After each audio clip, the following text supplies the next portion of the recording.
Well, she has spent the last few months leading the city, but Deputy Mayor Jennifer McKelvie will soon officially hand over the keys to the office to Mayor-elect Olivia Chow. And joining us now to reflect on her time holding the city's top job is Deputy Mayor Jennifer McKelvie. Thank you so much for joining us. Good morning. Thank you for having me. What is it like? Is it a sigh of relief for you now? You're coming to the end of a job that you were kind of thrust into in a very sudden and dramatic way. What's it like now at the end?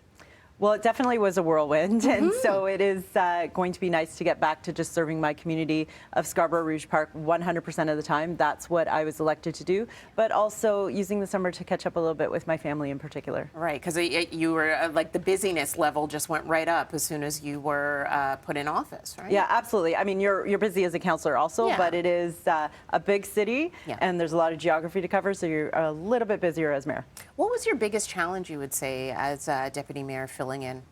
Well, it is a big city with big challenges, and there was a learning curve on some of the files. My approach to city council was very much to focus on three big things. You could spend 1% of your time on 100 things and never accomplish anything as a councillor. So I really had to focus on climate action, the ravine strategy, and Scarborough Transit.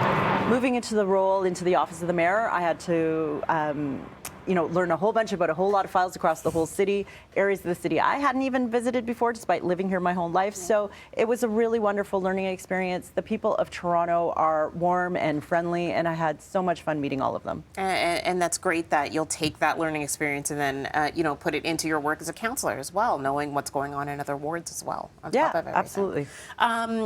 Thoughts on the new mayor and what she should tackle first? What you're leaving behind now and what she should tackle first. Is there any priority you think she should really focus on heading into the office? Well, a few come to mind. It is a big city with big challenges.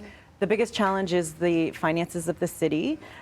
We do know that coming out of the pandemic, ridership is down on TTC, so that's lost revenue from the fare box. We have increasing shelter costs and a lot of pressure on that as well. And so it's putting the finances of the city at risk. And there are important partnerships that need to be worked out with the province, with the federal government.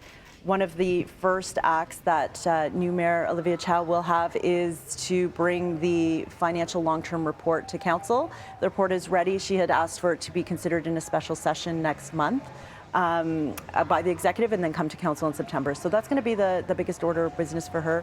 Of course, community safety always remains top of mind. We are starting to make investments. We know we need to continue to do more, and we need to move the dial on that. Yeah, and you did highlight yesterday some of the things that you have done over the last 144 days being in office, because a lot of people, you may think of it as you being a placeholder, but it wasn't that way. You actually did have a lot of business to go through and to make moves on before the election and before the new mayor took office. So there were a lot of things that you did, including that partnership with the province and with the federal government to get the money that is needed. Yes, absolutely. So my first and foremost thought was the business city must continue, right? We are here to work for the residents and the people of Toronto. Council really came together to do that. We passed over 500 items through City Council over the last 5 months. So an incredible volume of work. Importantly, we continued those discussions with the province, with the federal government. The federal government stepped up on some funding for electric buses, which was great. We saw the province come to the table to help us with our 2022 transit and shelter costs, as well as step up to help us with supportive housing and some public health. But there still is a lot of work to do, despite in the short time that I was there, we secured over $900 million. But the city still has a big budget gap and a lot of hard work around that. A long way to go. Any tensions, now that you're going to be working as a councillor with the new mayor, any tensions there considering that you endorsed her opponent, Anna Bailão? Well, this is politics, and during campaigns, we all take hard lines, we take positions. Anna Bailão is a friend, somebody I worked with very closely on council and saw her true commitment to affordable housing.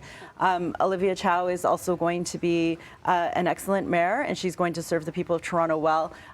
It was just a matter of who I had comfort with, who I knew. Since that time, since Olivia has been elected, I've had 2 meetings with her. She's very committed to the people of Toronto. She has a lot of energy. She has a lot of great ideas. And I know that council has the ability to come together and work together. We saw that over the last 5 months. Despite not having a mayor in place, we were able to move those items through council, to keep working together, to find consensus, to find common ground, to make hard decisions. So I know that council will be incredibly supportive of the new mayor, and we look forward to working with her. Okay, and I know this is not a topic a lot of people want to talk about, considering that we've had 2 municipal elections for mayor, at least, over the last few months.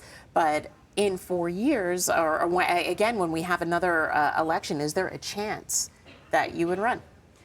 So I haven't given any thought to getting beyond this year and beyond this term of council. I was elected to serve the people of Scarborough Rouge Park. That's why I didn't run for mayor. That was what I was committed to. Likewise, Mayor John Tory asked me to be deputy mayor. That's what I was committed to. I did not run in this election. I'm looking forward to completing this term. I'm looking forward to vacation with my daughter in 2 weeks. But beyond that, I've learned that we should always keep the door open and not lock down decisions too early. But if it was tomorrow, absolutely not. I'm committed to my community of Scarborough Rouge Park. All right, Deputy Mayor Jennifer McKelvie, thank you so much for coming in. Really appreciate it and appreciate your service throughout the last few months. Thank you. Thanks for having me. And it was fun to watch you eat that giant cheese sandwich. Oh, it wasn't fun to eat it, my friend. Thanks so much. We can make you one. I'm good. There's some Thanks. spare, I think. Okay. All right, 7:38 here on Breakfast Television. Right now, we're going to take a look at the forecast, and we say good morning once again to Natasha.